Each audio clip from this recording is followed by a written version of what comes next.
I think the best advice I can give any young graduate coming through is to don't limit their horizons. That understand that they've got to where they are and they're starting a career with a particular technical bent.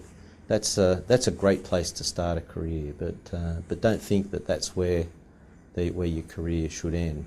Look to the leadership roles you can take. Look to the value you can add. Always look to how you can make a difference. And if I look across leaders that I know that have been successful, they all have that in common. They all have this desire to want to make a difference and to continually challenging themselves. So my advice to everyone is don't limit your horizons and always look to be adding value and making a difference.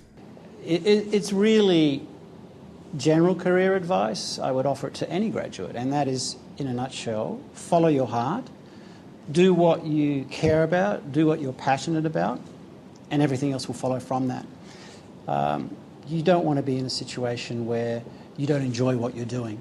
I mean, obviously there are times where there are things that have to be done and they're not necessarily pleasant tasks. We all deal with those, and that's a fact of life. But my advice is really do what you love.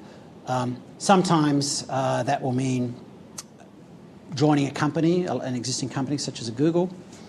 Sometimes that may mean starting your own company. I've done both, and I've found both to be incredibly rewarding. So yeah, I think that's probably the single best advice I would offer. Do what you love. Very important is get to know the industries that you want to get into, get a broad business knowledge. Don't focus purely on IT, don't focus purely on technology.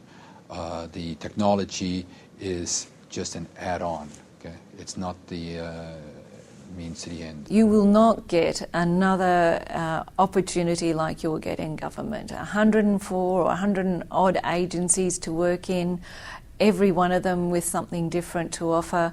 The richness of technology, opportunities to work on leading edge initiatives, opportunities to get fantastic ongoing training and development.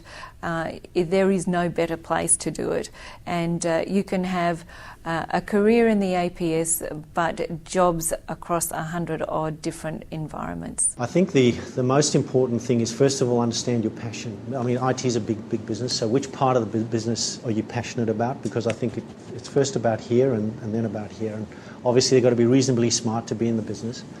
The second is, I think it's very important to understand the context of the work that they're doing. So it's good to be a technologist, to be a specialist in a particular area, but more important is, so what?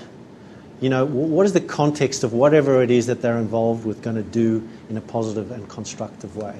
So I think in a nutshell, it's really the application of what you're doing as an IT professional, and the ability to communicate that clearly to people who don't probably have the same background as you, in a language that whoever you're communicating with understands.